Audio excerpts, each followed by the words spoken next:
Khawti wa tasbah alaikum, bonjour tout le monde, ahlan wa sahlan, marhaba bikum ya jama'at al-khair, comment vous allez? J'espère que vous allez bien, j'espère que vous vous portez bien.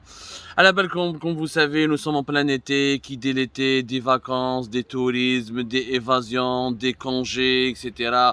Tout ça, l'été nous renvoie vers ces concepts, vers ces moments de la vie qui sont précieux pour que l'on puisse se ressourcer, pour qu'il puisse renouveler son énergie, pour qu'on puisse se préparer aux défis les plus inquiétants, les plus dangereux, les plus lourds de l'année. Bon, malheureusement, dans ce domaine-là, l'Algérie accuse un retard qui est énorme. Notre pays, notre chère Algérie, accuse un énorme retard, un énorme retard. Récemment, un grand classement international qui concerne l'image de marques touristiques. On va parler aujourd'hui du problème de l'image de notre pays. Notre pays a une très mauvaise image qui lui cause 10 milliards de dollars de pertes. 10 milliards de dollars de pertes. Rien que dans le secteur du tourisme, si on va essayer d'analyser ensemble les conséquences économiques et financières et politiques de la mauvaise image de notre pays, on va vraiment beaucoup pleurer parce que nous passons à côté de potentialités et d'atouts très majeurs. Notre pays est parmi les plus beaux pays du monde. Nous avons un pays continent. Nous n'avons pas un pays, nous avons un pays continent, Yannis. Franchement, c'est un pays continent. Nous avons une façade méditerranéenne parmi les plus belles plages et les plus belles côtes de la Méditerranée. Nous sommes au cœur de la Méditerranée. Nous sommes à 2 heures des pays, des grands pays de l'Union européenne. Nous sommes la porte de l'Afrique et la porte de l'Europe. Nous avons l'un des plus vastes et les plus beaux et les plus grands déserts du monde.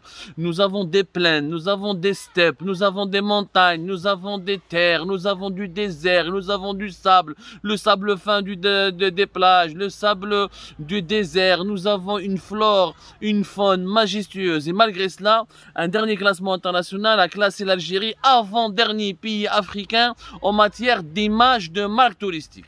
Avant-dernier pays africain en matière d'image de marque touristique. Je m'explique. Il y a des cabinets internationaux qui sont spécialisés dans ce qu'on appelle l'image de marque. L'image de marque, c'est un vaste domaine du marketing qui est totalement ignoré en Algérie. Parce qu'en Algérie, malheureusement, nous commercialisons que le pétrole et le gaz, donc nous n'avons jamais pu explorer d'autres richesses. Et les richesses, pour les commercialiser, pour les vendre, il faut ce qu'on appelle les images de marque. L'image de marque, c'est quoi? L'image de marque, c'est quand une marque commerciale influence les consommateurs, influence leurs opinions, elle arrive à les séduire uniquement à travers ce qu'elle peut évoquer comme concept, comme image, comme tradition dans l'imaginaire de ce consommateur. C'est-à-dire sans qu'il y ait un produit, avant même de séduire un consommateur à travers un produit ou là à travers à travers je ne sais pas quoi, à travers un produit manufacturé ou là à travers un service, il y a déjà ce qu'on appelle la marque. La marque qu'on a, mais un exemple, Apple. Bla ma t'arrif est-ce que l'iPhone il est bon ou là il est pas joli ou là il est beau ou là quelle option fait, est-ce qu'il a des idées là, est-ce que fait un problème dans la mémoire, est-ce que déjà t'arrif le iPhone il est exceptionnel.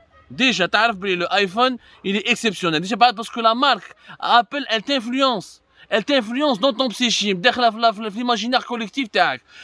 Apple a tué séduit. C'est ça la force d'une marque. Et bien les pays, c'est comme les grandes entreprises, ont une image de marque. Il y a des pays qui t'évoquent la beauté, les affaires, la prospérité, le bonheur, la liberté, l'épanouissement. Il y a des pays qui t'évoquent la guerre, la souffrance, la pauvreté, la détresse. Les pays ont aussi, qu'on le veuille ou non, un pays est aussi un produit marketing. Il y a un grand cabinet international qui a été le Bloom Consulting, qui est basé en Espagne et qui a été fondé par un grand entrepreneur portugais, il y a été le Jean-Philippe Torres, qui est considéré comme parmi les 3 ou les 5 meilleurs experts mondiaux dans ce qu'on appelle l'image de marque internationale, l'image de marque nationale. L'image de marque nationale, ou là en anglais, le branding national, ou là le branding pays, c'est comment un pays, comment on arrive à mesurer l'importance ou la valeur d'un pays à travers des stratégies de communication, des stratégies de marketing, comment on arrive à séduire les gens, notamment les visiteurs étrangers, les investisseurs internationaux, en essayant de leur vendre une belle image de ce pays. Quelquefois, cette image ne colle pas à la réalité. Comme un exemple, par exemple, en Inde, il y a beaucoup de problèmes de harcèlement sexuel, de viol, de pauvreté, mais l'Inde, elle a une belle image. C'est le pays de l'évasion, le pays des châteaux, le pays des Maharajas, le pays de Bollywood, le pays des grands acteurs et actrices, le pays de la chanson, le pays de la joie de vivre, parce que l'Inde arrive arrive à véhiculer une belle image. Il y a pas mal de pays comme ça, on va en parler aujourd'hui. Cabinet Bloom Consulting, chaque année, depuis 2003, il publie le classement des pays au monde qui offrent ou qui ont la meilleure image de marque touristique. La meilleure image de marque touristique, la meilleure image de marque touristique, c'est-à-dire c'est un pays qui, dès que tu parles aux gens, pour eux, on te donne un pays, par exemple Tahiti ou la Malaisie, c'est une destination touristique. Sans savoir, sans vérifier les offres, sans vérifier les services, sans vérifier la qualité des hôtels, sans vérifier la qualité des infrastructures, le nom de ce pays à lui seul évoque déjà une destination touristique parce qu'il a une belle image, parce qu'il arrive à promouvoir une image d'un pays touristique, d'un pays qui est adapté aux besoins, qui est adapté aux voyageurs, qui est adapté ou qui offre un confort, qui offre de la rêverie, qui offre du bonheur aux visiteurs qui viennent le visiter, ou là qui essaient de le visiter, ou là qui se rendent dans ce pays-là. Malheureusement en Algérie, malheureusement en Afrique, en tout cas, l'Algérie est classée avant-dernier pays. Sur 25 pays africains qui ont été évalués et étudiés par le dernier classement 2022-2023 du Bloom Consulting, nous sommes classés, l'Algérie 24e, au rang 24e rang, yani l'avant-dernier pays africain, alors que les trois pays qui dominent le classement avec l'Égypte numéro 1, l'Afrique du Sud numéro 2, le Maroc numéro 3, la Tunisie numéro 6, et nous sommes dépassés par la majorité des pays africains.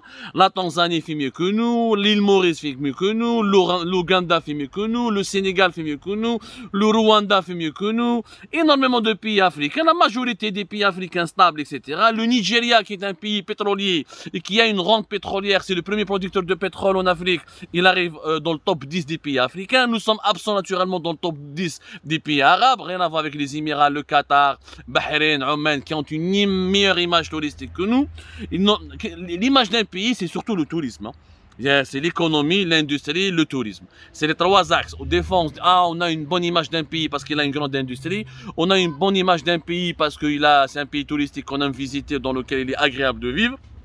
Et on a une belle image d'un pays, c'est un pays qui est puissant économiquement. C'est rare, on assimile un pays, on colle plutôt une bonne image à un pays à travers son armée, ou là avec l'arme nucléaire, ou là, la Corée du Nord, c'est l'une des armées les plus puissantes du monde, mais personne de l'humanité, quand on fait un sondage ou là une enquête d'opinion, rare les êtres humains, ils disent que la Corée du Nord, j'ai une bonne image de la Corée du Nord. C'est pas les armes, c'est pas l'armée, c'est pas les défilés militaires, c'est pas les avions, c'est pas les chars qui donnent au pays une bonne image. Non, c'est l'économie, c'est le rayonnement scientifique et culturel, et c'est aussi le tourisme. Le tourisme, c'est quoi? C'est la capacité à accueillir des étrangers, de les mettre à l'aise, de partager avec eux ta culture, ton patrimoine, ta façon de vivre, ta culture ancestrale et ton mode de vie. C'est ça le tourisme. Le tourisme, c'est pas une simple industrie qui est assimilé souvent par nos compatriotes les Algériens à un tourisme de masse, la plage ou la piscine. Non, le tourisme c'est un rapport à l'autre, c'est une ouverture d'esprit vers l'autre. C'est vraiment beaucoup plus complexe que ça. C'est pour ça que nous sommes classés derniers. Le Soudan, il a une meilleure image que l'Algérie. Subhanallah, la Zambie, le Cap-Vert, l'Angola, qui a connu 30 ans de guerre civile, il a une meilleure image que l'Algérie. C'est pas normal. Nous dépassons qu'un seul pays dans ce classement international, c'est la Gambie. La petite Gambie, un pays qui est bloqué au milieu du Sénégal et qui a vécu une crise politique importante depuis 2018-2019 comme nous. Tous les autres pays, le Kenya, Madagascar, les Seychelles, le Maroc, etc., ont une meilleure image que l'Algérie. Et le fait que l'Algérie a une mauvaise image, nous perdons 10 milliards. Rien que dans le domaine du tourisme. Le Maroc, depuis 2016, il a atteint les 6 milliards d'euros de recettes en devises grâce au tourisme. L'Égypte, le tourisme rapporte presque 17 milliards de dollars, entre 16 et 17 milliards de dollars en 2019.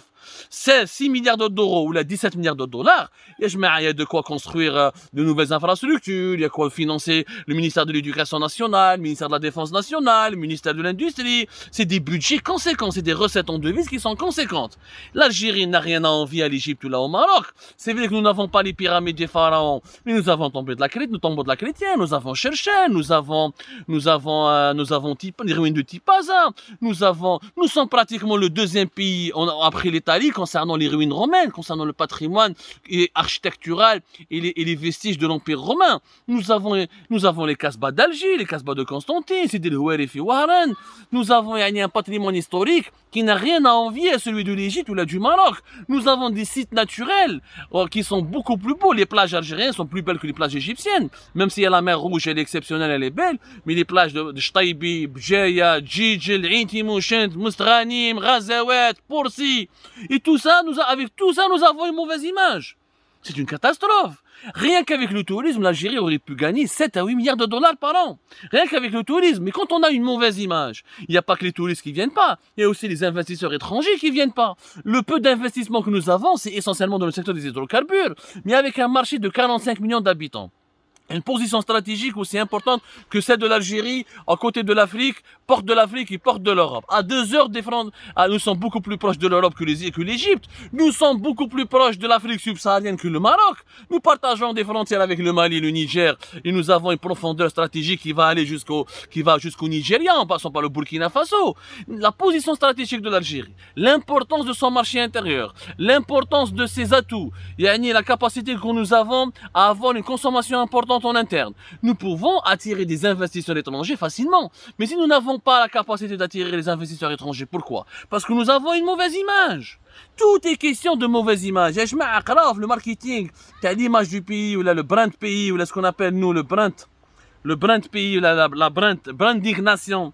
Le branding nation ou le branding pays, il t'apprend, il dit que l'image d'un pays, c'est un produit, l'image de marque nationale, c'est un produit marketing. Il faut absolument, attendez comme un exemple de ce que disent certains experts du marketing, chaque territoire est associé à une représentation mentale et une réputation enracinée dans un mélange de traits constitutifs tels que l'histoire, la culture, les équipes sportives ou les personnalités de ses habitants. De nombreux experts du marketing sont unanimes pour affirmer que les territoires sont comme des marques, ils ont le pouvoir d'influencer les opinions des consommateurs à travers des associations spontanées, à travers les émotions qu'ils remuent. Ce qui est vrai, regardez le Qatar. Le Qatar, il est beaucoup plus petit que Qli'a.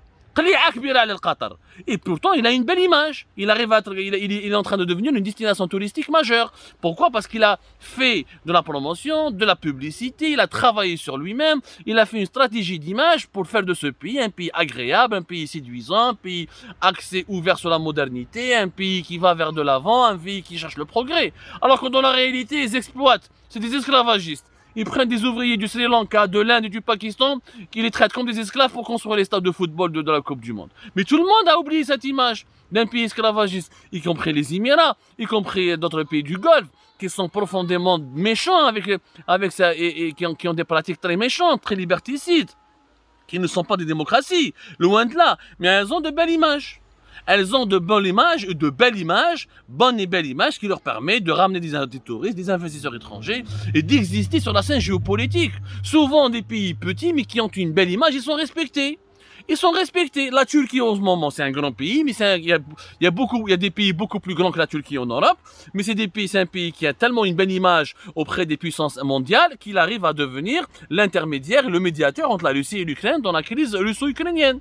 Il y a beaucoup de pays comme ça, la Croatie en Europe, la Hongrie, c'est des pays qui sont pas riches comme la France, comme l'Allemagne, comme l'Italie et l'Espagne, mais c'est des pays qui arrivent à s'imposer sur la scène géopolitique mondiale, comme les pays baltes et des petits pays aussi, parce qu'ils ont une très belle image. Ils arrivent à séduire, ils arrivent à influencer les opinions internationales, ils arrivent à attirer vers eux les étrangers, que ce soit des touristes ou des investisseurs.